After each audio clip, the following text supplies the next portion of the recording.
Hello, my name is Brock Sanderson, 35 years old.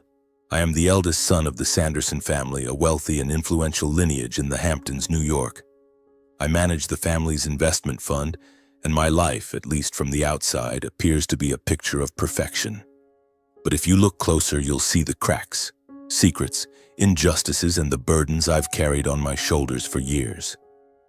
I stand before the large glass window in my office, gazing down at the bustling Manhattan streets below. Cars glide by in an endless stream, neon lights flicker and reflect on the glass, and I feel an indescribable emptiness creeping into my chest. I'm not one to complain. Truly, I was raised not to. But today, something in the air makes me want to pause, to reflect on what has brought me here. Standing at the pinnacle of power and responsibility, yet strangely alone. The Sanderson family. If you live in the Hamptons or anywhere within New York's elite circles, this name is no stranger. We are a symbol of wealth, of sprawling beachfront estates, of lavish parties the world covets an invitation to. My father, Philip Sanderson, built a real estate empire from scratch, and my mother, Julia, with her refined taste and skillful diplomacy, turned the Sanderson name into a brand. To outsiders, they are the perfect couple. Strong, powerful, and untouchable. But I, more than anyone, know that things are not so simple. I grew up in a world where everything was calculated. From perfectly tailored suits to the way I had to smile in family photos, everything had to reflect the Sanderson perfection. As the eldest son, I was taught that responsibility is everything. I learned to manage the family's investment fund as a teenager, sitting through meetings I only half understood but nodding as if I had it all figured out. My father always said, "Brock, you are the keeper of this family's flame. Never let it go out."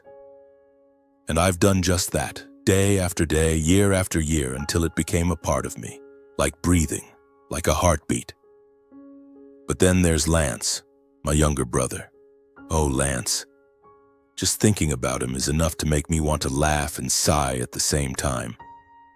Lance, 28 years old, is the embodiment of rebellion. If I am the carefully tended flame, Lance is a storm tearing through everything in its path. He's handsome, charismatic, with a smile that could charm anyone. But Lance doesn't care about responsibility, the family, or it seems even himself.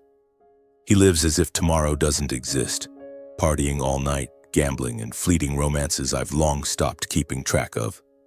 Our parents always shield Lance as if he's a precious gem to be protected from his own mistakes. He's still young, my mother often says, her voice gentle but resolute. He'll grow up.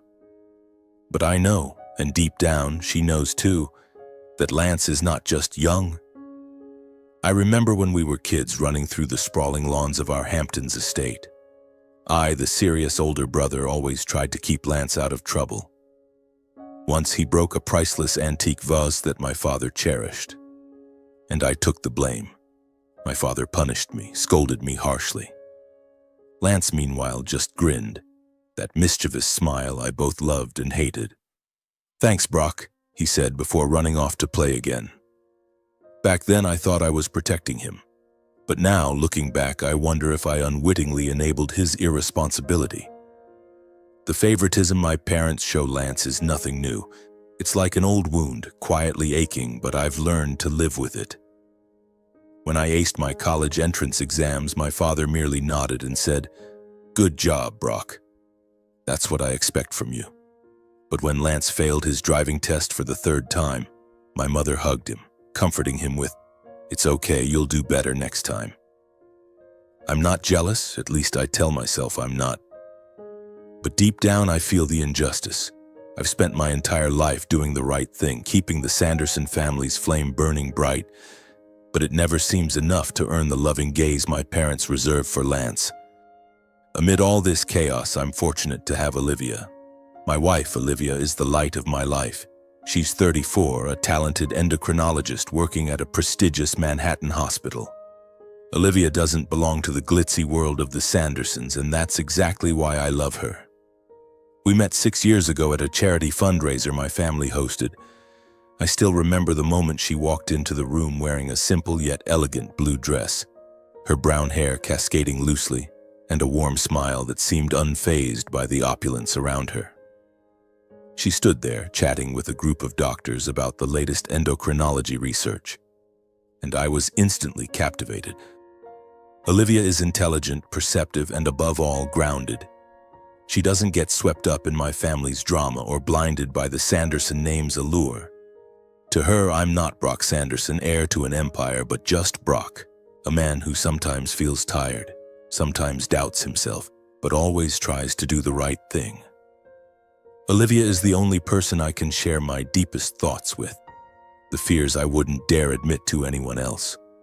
She listens without judgment and offers sharp, trustworthy advice. Last week, my brother caused another mess. I got a call from a casino in Atlantic City where Lance had lost tens of thousands of dollars and left an unpaid bill. I had to fly there, sort everything out, and bring him home, drunk. As usual, my parents just sighed and told me to keep an eye on your brother. I wanted to scream, to ask them why I'm always the one cleaning up Lance's messes. And in moments like that, my wife is the anchor that keeps me sane. But today, when Lance called me this morning, his voice was different. It wasn't the usual confident, evasive tone I was accustomed to. There was a tremor, an unease I had never heard from him before. "Brock, I need to see you. It's big." Those words echoed in my mind as I sat in my office, watching the clock tick slowly. I didn't know what bomb he was about to drop, but my gut told me it wouldn't be as simple as another debt or a drunken escapade. As I prepared to leave the office to meet Lance, my phone rang again. This time it was my mother, Julia. Her voice was icy, as if she were holding back a storm. "Brock, come home tonight. We need a family meeting. It's important." No explanation, no hint of warmth. My chest tightened. A call from my mother in that tone could only mean one thing. It was about Lance. I replied curtly, "Yes, Mother," and hung up, feeling like a soldier gearing up for battle. I drove to the Hamptons, the familiar route from Manhattan to the family estate, stretching longer than usual. The lush green trees lining the road, the sunset glinting off the ocean, all of it was picturesque, but I couldn't enjoy it. My mind was racing with questions. What had Lance done? What scandal was it this time? And why had my mother called a family meeting? I texted Olivia, telling her I'd be late and might need her by my side tonight. She didn't pry, only replying to drive safely. When I arrived at the Sanderson estate, night had fallen. The sprawling mansion with its marble columns and stained glass windows glowed under the chandelier's light. The butler, Harold, opened the door, offering a polite smile, but his eyes betrayed worry. "Master Brock, everyone's waiting in the grand living room," he said, his voice almost a whisper. I nodded and stepped inside, immediately sensing the heavy atmosphere. My father, Philip, sat in his large leather armchair, a glass of whiskey in hand, his gaze sharp as a blade. My mother stood by the window, arms tightly crossed, her deep green silk dress accentuating her commanding presence. And Lance, he sat on the sofa, head bowed, hands clasped tightly as if trying to keep himself from unraveling. No one spoke as I entered, but their eyes said it all. A storm was brewing. "Brock, sit," my father said, his voice low but authoritative. I pulled up a chair, sitting down and trying to maintain a calm exterior despite the chaos swirling inside me. "What's going on?" I asked, my eyes moving from my father to my mother, then settling on Lance. He didn't look up, only mumbled something incoherent. My mother took a deep breath, as if summoning all her courage. "Lance has something to announce," she said, her voice trembling slightly. "And we need your help, Brock." As always. Her words cut like a knife, not because of their meaning, but because of the way she emphasized, "as always." I felt a surge of anger but suppressed it, nodding for them to continue.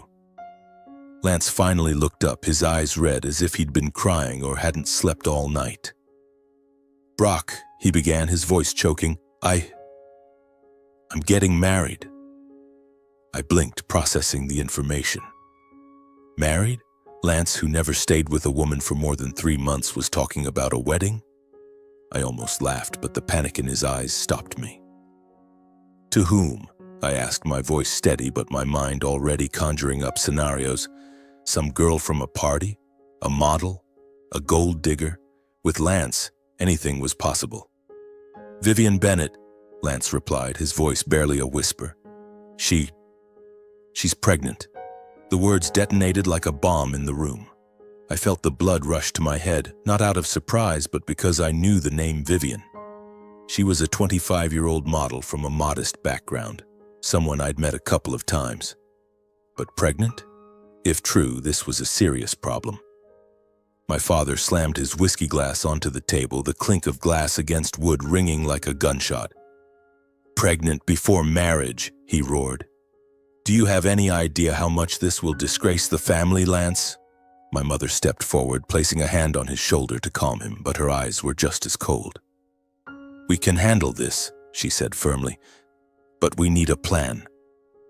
And then, as always, both my parents' eyes turned to me. Brock, my mother said, you'll take care of this. You always know how to keep things under control.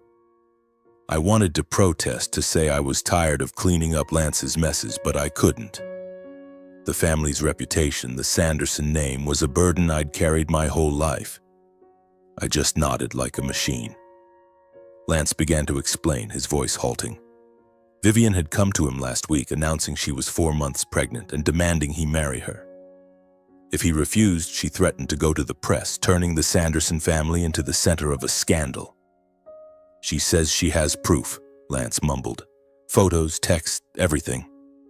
I looked at him, searching for a shred of responsibility in his eyes, but all I saw was panic. Are you sure it's yours? I asked, my voice colder than I intended. Lance hesitated, then nodded. She says so, and I think it's true.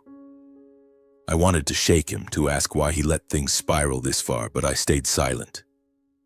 My mother spoke again, her voice now calmer. We'll have a wedding, a grand wedding to quash any suspicion. No one must think this is a forced marriage. Brock, you'll oversee everything. The venue, the guest list, the media. We'll make this a memorable event, like every Sanderson affair. I felt a wave of anger surge within me. Me again. Always me. But I just nodded, as always. All right, I said. I'll handle it. My father looked at me, his gaze softening slightly, but he said nothing. Lance kept his head down as if he knew he'd just thrown me into another mess. When I left the estate that night, my mind was spinning. A wedding? A baby? A potential scandal?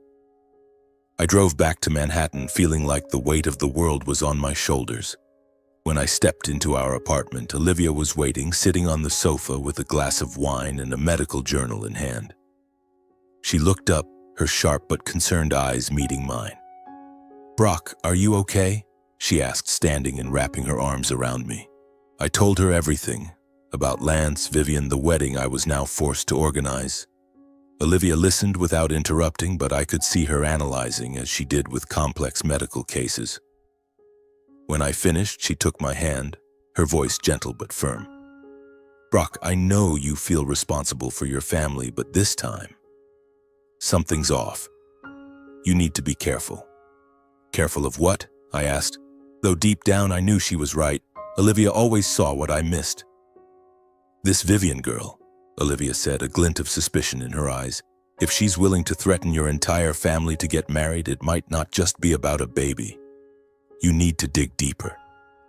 I nodded, a chill running through me. Olivia was right. Something wasn't right, and I would have to uncover the truth, even if it meant confronting Lance, Vivian, or even my own family. But right now, I don't have time to think too much. A grand wedding awaits me to organize, and as always, I have to ensure everything goes perfectly, at least on the surface. 2 weeks after the family meeting, I found myself at the center of a whirlwind. Lance and Vivian's wedding was planned at a luxurious resort in the Hamptons, a venue the Sanderson family often chose for major events. This wasn't just a wedding. It was a statement, a performance to solidify our family's standing among the elite. I'd been working tirelessly, coordinating with the event team, from selecting a Michelin-starred chef's menu to ensuring a live orchestra from Paris would arrive on time. My mother insisted there could be no mistakes, and my father merely nodded as if everything was already under control. The resort was transformed into a lavish paradise. The pathways leading to the main venue were adorned with white orchids and sparkling crystal lanterns. A luxury yacht was chartered for a dinner party on the sea for the second night. Hundreds of guests, from real estate tycoons to Hollywood stars, had confirmed their attendance. The cost of the 4-day wedding celebration reached millions of dollars, but for the Sandersons, money was never the issue. The issue was reputation, and I was tasked with keeping it untarnished. I stood on the resort's balcony looking down at the outdoor reception area being set up. The tables were draped in white silk, each wine glass polished to a gleam, and the air was filled with the scent of fresh flowers. But inside, my unease grew stronger. Olivia was right. Something was off, though I couldn't yet put my finger on it. All I knew was that Vivian, the bride-to-be, was at the heart of my suspicions. The first day of the wedding festivities began with a cocktail party by the pool. I wore a perfectly tailored gray suit standing beside Olivia, who looked radiant in a turquoise silk dress. She smiled, shook hands with guests, but I knew she was observing. Olivia was always like that, sharp, refined, and never missing a detail. "You okay?" she whispered as we stood near the bar where champagne was being poured endlessly. "I'm fine," I replied, but my voice lacked conviction. Olivia tilted her head, her eyes suggesting she knew I was hiding something. "You're thinking about Vivian, aren't you?" she asked. I nodded, unwilling to lie. "She's over there," Olivia said, pointing to a corner of the party area where Vivian stood, dazzling in a vibrant red dress, laughing with a group of guests. Vivian Bennett. I had to admit she was magnetic. Her golden blonde hair, sparkling blue eyes, and confident smile made it seem like she was born for this world. But there was something about the way she moved, the way she spoke, that felt inauthentic. She was too perfect, too performative. I watched her from afar, trying to spot signs of a woman 4 months pregnant, but I saw nothing. No fatigue, no slower gait, none of the signs I'd noticed in pregnant women before. Olivia squeezed my hand, pulling me from my thoughts.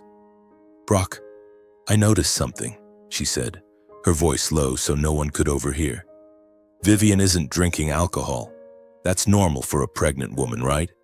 But she's also refusing juice, sticking to plain water. And have you seen how she eats? She just ate sashimi over there." Olivia gestured toward the buffet table where a plate of salmon sashimi had a few pieces left. "Pregnant women usually avoid raw food. She's not acting like someone who's pregnant." I frowned, processing her words. "Maybe she's just careless?" I said, but even I could hear the lack of conviction in my voice. Olivia shook her head. "No, Brock. Something's not right. I'm a doctor, I know these signs. She hasn't gained weight, shows no signs of fatigue, nothing. And have you noticed how she shows off her baby bump? She always places her hand on her stomach when someone mentions the baby, but it feels too theatrical." I glanced at Vivian again. She was laughing loudly, her hand resting lightly on her stomach as if deliberately drawing attention. A group of older women surrounded her, asking about the baby, and Vivian responded with exaggerated enthusiasm. "Oh, it's already kicking," she said, her voice high-pitched. But Olivia was right. It didn't feel genuine. The way she performed, the way she dodged specific questions, it all raised red flags. On the second night of the wedding, Olivia and I had a private moment in the resort's garden. The moonlight illuminated the rose bushes, and the sound of waves crashing against the shore created a soothing melody. I held Olivia's hand, feeling like she was my only anchor in this storm. "I think she's lying, Brock," Olivia said bluntly, no sugarcoating. "I'm not sure, but I don't believe she's pregnant." I sighed, rubbing my temples. If she's lying, then why? Why go so far as to force Lance to marry her? What does she want? Olivia looked at me, her gaze sharp yet gentle. Money? Power? Revenge? Who knows, Brock? But you need to find out. If she's playing a game, your family and Lance are being used. I nodded, a weight pressing on my chest. I didn't want to believe Vivian was orchestrating a charade, But Olivia's instincts were rarely wrong. I decided to pay closer attention, ask questions, and observe. I started with Lance, but as usual, he dodged me. "Brock, I don't want to talk about this," he said when I tried to pull him aside during the yacht dinner party. "Vivian says she's pregnant, and I believe her. That's enough." "You believe her?" I asked, my voice sharper than intended. "You don't even know the due date, Lance. Have you asked her who her doctor is? Have you seen any medical records?" Lance glared at me, his eyes a mix of anger and panic. "Why do you always have to dig into everything, Brock? Can't you just let me be?" I wanted to shout, to tell him I was trying to protect him, to protect our family, but I just shook my head and walked away. Lance never changes, and I, as always, was stuck in the role of the fixer. By the third day, the official wedding day, I was more stressed than ever. Vivian appeared in a pristine white wedding gown, its long train flowing behind her, a delicate veil fluttering in the breeze. She looked like a princess, but her eyes, cold, calculating, sent a shiver down my spine. I stood in my role as overseer, ensuring everything ran smoothly, but my mind was racing with doubts. Olivia, standing beside me during the ceremony, whispered, "Brock, I checked something. Vivian said she's been getting prenatal care at a hospital in Manhattan, but I called them and they have no record of her." I turned to her, my heart pounding. "You're sure?" I asked. Olivia nodded. "Positive. Brock, she's hiding something, and we need to find out what before this goes too far." I looked at Vivian holding Lance's hand, smiling at the guests. But her smile was too polished, too fake. A chill ran down my spine. Olivia was right. Something was wrong, and I wouldn't let my family be dragged into a deception. I squeezed Olivia's hand and whispered, "Tonight we confront her. This can't go on." The third day of the wedding at the Hamptons resort passed like a whirlwind of extravagance. The cocktail party by the pool had just ended, leaving behind sparkling champagne glasses and echoes of laughter in the salty sea air. The guests, real estate moguls, television stars, were still immersed in the grandeur of the Sanderson name. But I couldn't lose myself in the festivities.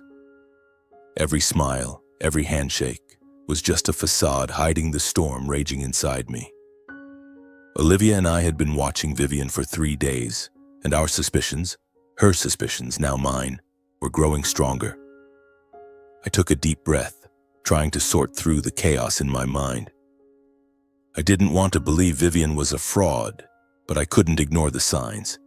And Lance, my brother whom I'd protected my entire life, might be hiding something far worse than I'd imagined. "All right," I said, my voice resolute. "We'll talk to her now." I asked a resort staff member to invite Vivian to a small meeting room downstairs, under the pretense of discussing some final wedding details. Olivia and I entered the room first, a quiet space with dark wooden walls and a long table in the center. My heart was pounding as if I were about to step into a battle I wasn't sure I'd win or lose. Vivian appeared a few minutes later, still in her vibrant red dress from the cocktail party. Her smile bright, but her eyes glinting with a trace of wariness. "Brock, Olivia," she said, her voice sweet as honey. "Is something important?" I thought everything was set for tomorrow. "Sit down, Vivian," I said, gesturing to a velvet-upholstered chair. She sat, maintaining her smile, but I noticed her hands gripping the edge of her dress as if trying to suppress her nerves. Olivia stood beside me, her gaze sharp yet gentle, like a doctor preparing to diagnose a complex case. "Vivian," I began, keeping my voice steady to mask the torrent of emotions inside. "We want to talk about the baby." Her smile faltered just for a moment, but it was enough to tell me we were on the right track. "The baby?" she repeated, her voice slightly higher than usual. "What do you mean?" Olivia stepped forward, her tone soft but authoritative. "Vivian, I'm an endocrinologist. I've been observing you over the past few days, and some things have made me curious. You say you're 4 months pregnant, correct?" Vivian nodded, but her eyes began to waver. "Yes, that's right," she said, her hand instinctively resting on her stomach like a rehearsed gesture. "Then," Olivia continued, It's odd that you show no signs of pregnancy at this stage. No weight gain, no fatigue, no visible hormonal changes. You ate sashimi last night, which most pregnant women avoid. And I checked. The hospital you said you're getting prenatal care from has no record of you. Can you explain? The air in the room grew heavy, as if all sound had been sucked out. Vivian's eyes darted from Olivia to me, her smile vanishing. I don't understand what you mean, she said, her voice trembling. I'm pregnant. Lance knows that. I leaned forward, locking eyes with her. Vivian, if you're lying, now's the time to tell the truth. We don't want to hurt you, but we need to know. Why are you forcing Lance to marry you? Why lie about the baby? Vivian blinked rapidly as if searching for an escape. Then suddenly she let out a dry, joyless laugh. You think you're so clever, don't you? She said, her voice turning cold. You think I'm some gold digger trying to scam the Sandersons. My heart pounded, but not out of anger. It was because I knew we were close to the truth.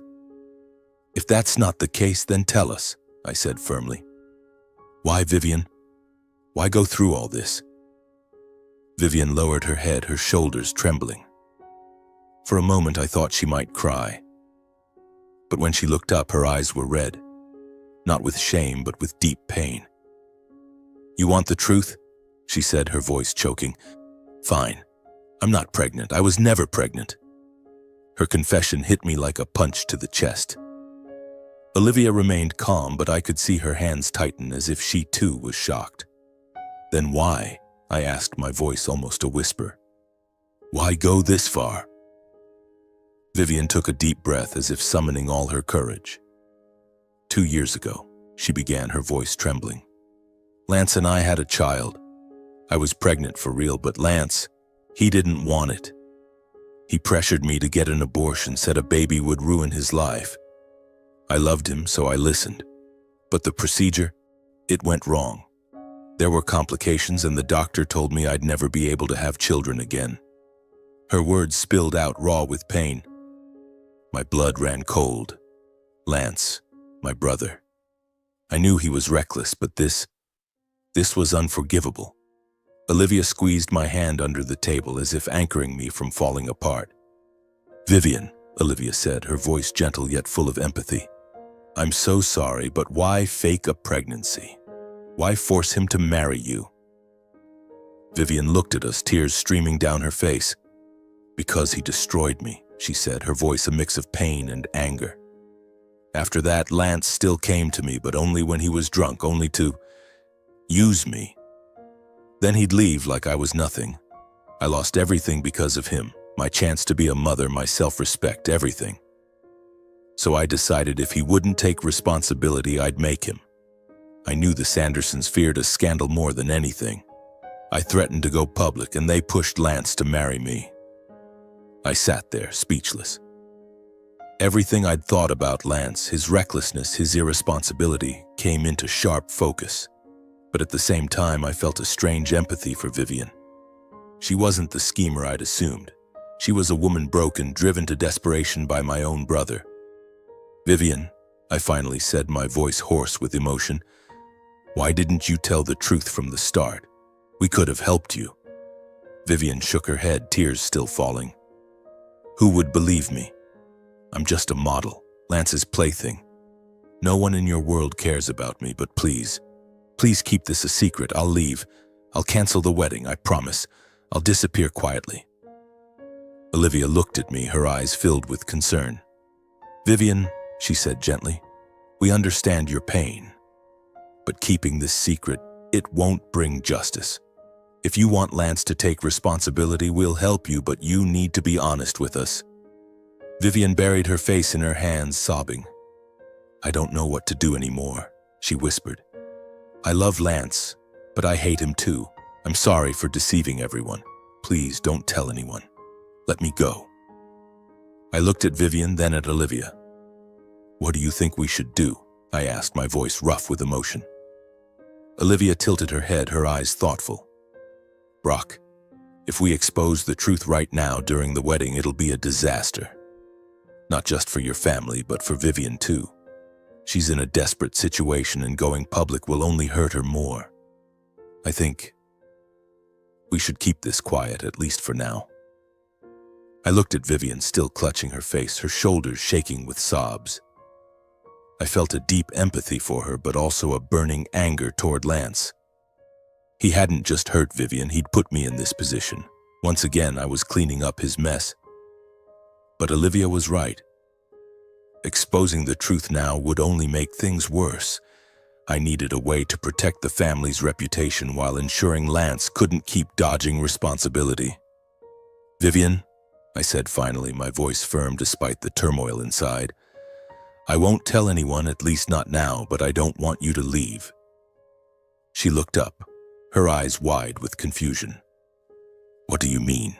she whispered. "I want you to go through with the wedding," I said, each word feeling like a heavy stone. "Not because I want to protect Lance, but because I want him to face what he's done. If you leave, he'll slip away scot-free like always. I want him to marry you, to live with you, and to learn to take responsibility, but I promise you I won't let my family hurt you. You have my word." Vivian stared at me, her eyes wavering between fear and doubt. You'll keep this secret?" she asked, her voice trembling. "You won't tell your parents?" I nodded, though it felt like betraying myself. "I'll keep it secret for now.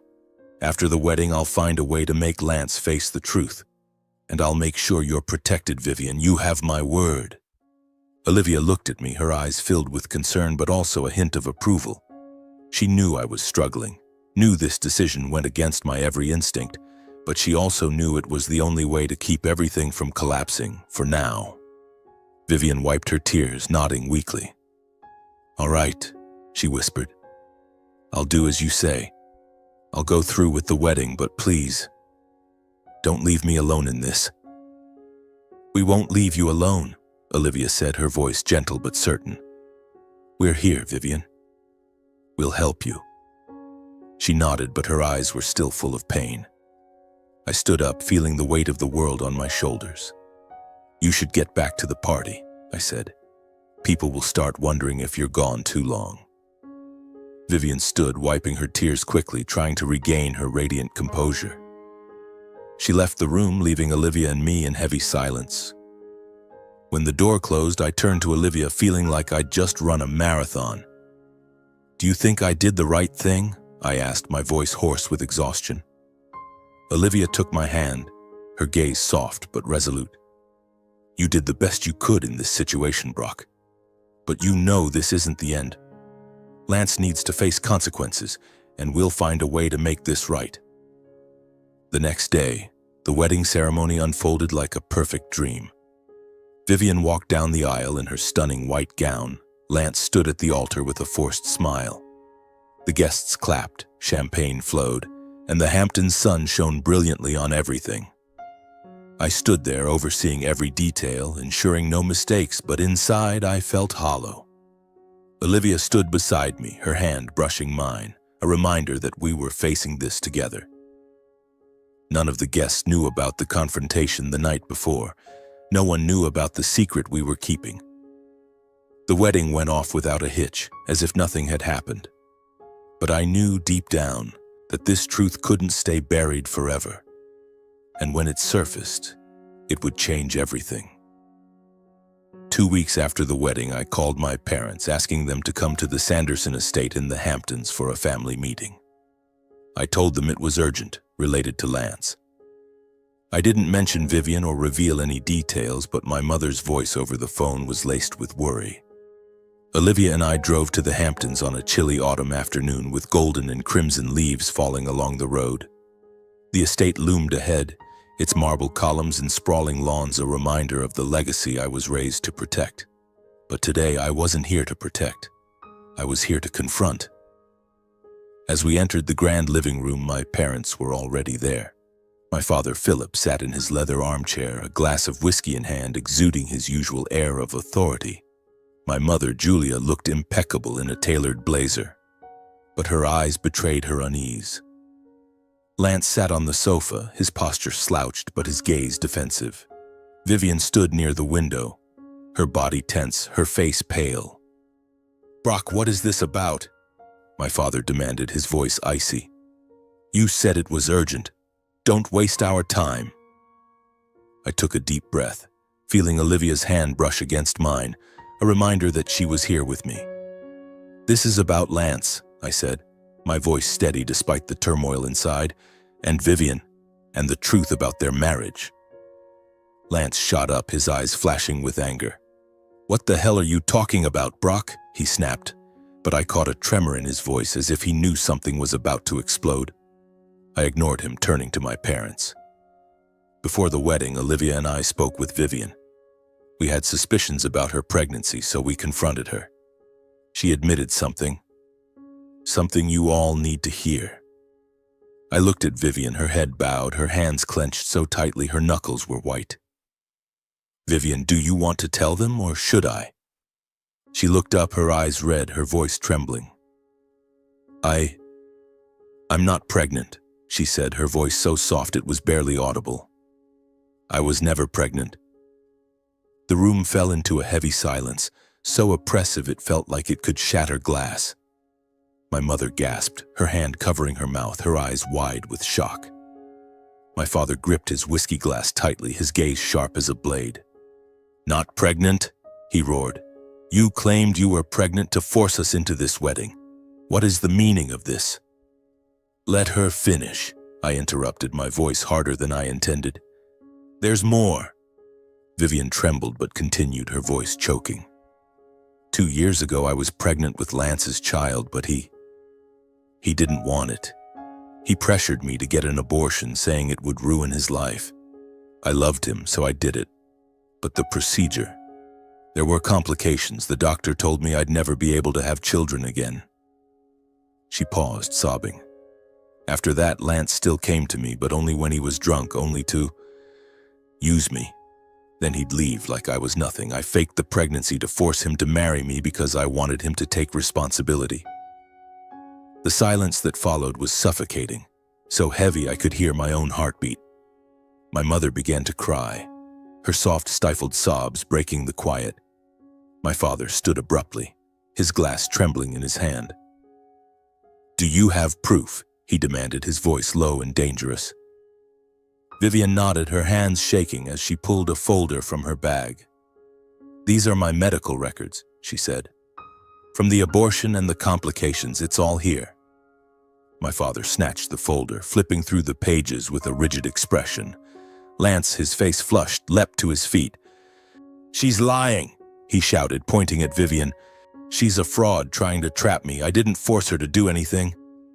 "Enough," I roared, stepping toward Lance, fighting the urge to punch him. "Don't you dare call her a liar, Lance. You did this. You pressured her into an abortion, you used her, and you thought you could get away with it like always. But not this time." My mother looked at me, tears streaming down her face. "Brock, why didn't you tell us before the wedding? Why did you let this happen?" I turned to her, my chest aching with guilt and anger.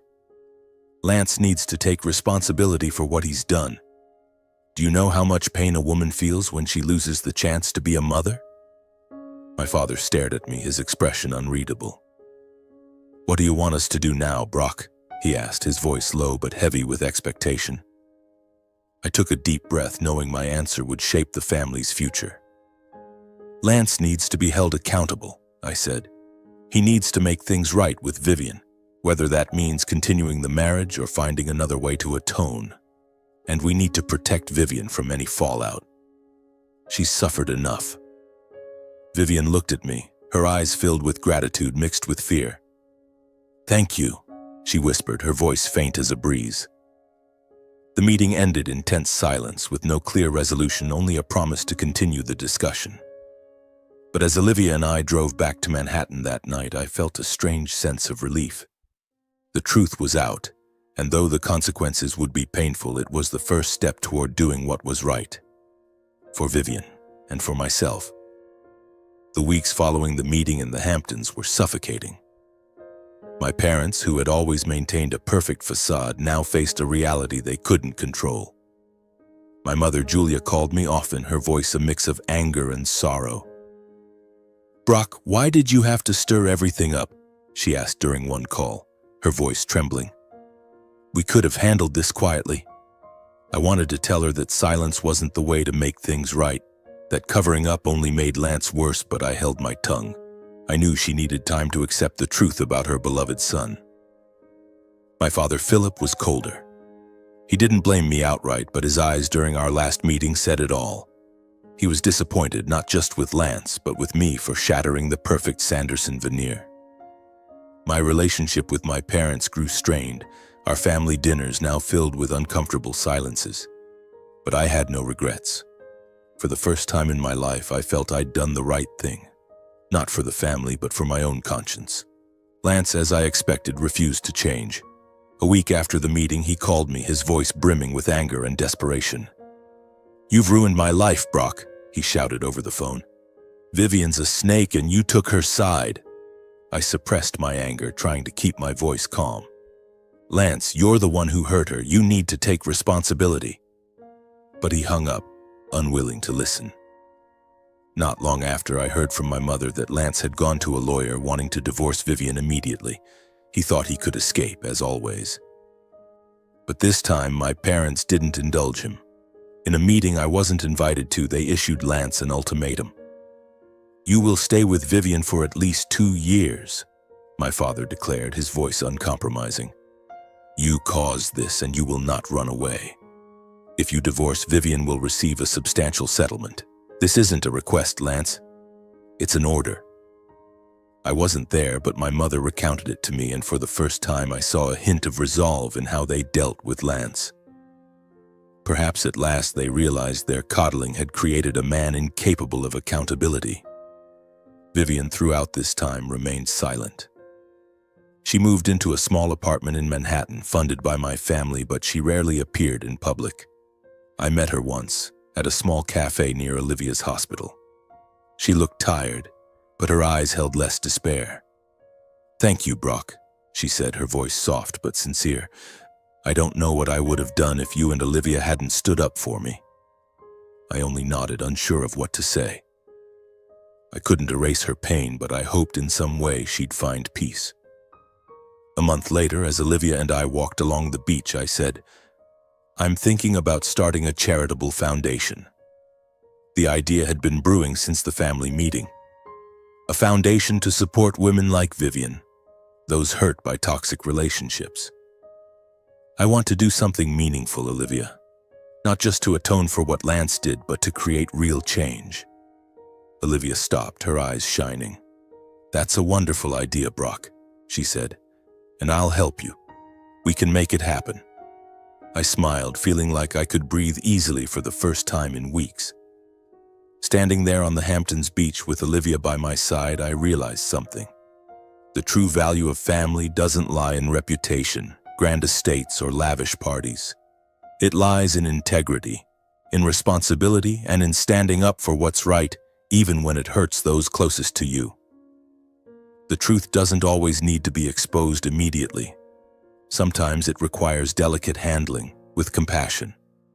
But in the end, justice must be served, no matter how painful. And I, Brock Sanderson, had learned that family isn't always the priority. Sometimes justice is the flame that must be kept burning. Standing on the Hamptons beach with the gentle crash of waves and the sunset fading into the horizon, I felt a peace I hadn't realized I needed. Olivia held my hand, and in that moment I understood that this journey, from keeping secrets to protect my family to facing the painful truth, had changed me forever. The truth, however difficult, had freed me from the burden of years spent living for reputation, for expectations. It made me question what truly matters. The honor of the family or being true to myself. I turned to Olivia, her eyes glowing under the sunset's light. "Have you ever had to keep a secret that you knew would hurt someone if it came out?" I asked, my voice low. She smiled, a smile tinged with a hint of melancholy. "Yes, Brock. But I've learned that secrets might protect someone for a moment, but the truth is the only way for people to move forward. As painful as it is, it paves the way for healing." Her words made me reflect. My life, and perhaps yours too, has surely faced such crossroads. Have you ever had to grapple with keeping a secret to protect someone, a friend, a family member, or even yourself, only to realize that the truth was the only path forward. Maybe it was a small secret, like covering up a friend's mistake to keep the peace. Or perhaps it was something bigger, like me, deciding between family reputation and justice for someone who was wronged. This story, with its conflicts, pain, and ultimate liberation, might make you think about the tough choices in your own life. Was there a moment in your family or friendships where you struggled to do the right thing, even if it meant hurting those you love? What did you choose? Silence or speaking out? And how did that choice change you? Share your thoughts if you'd like. Because sometimes speaking out, even just to yourself, is a way to find peace, as I did on this beach beside Olivia, with the waves and the sunset as witnesses.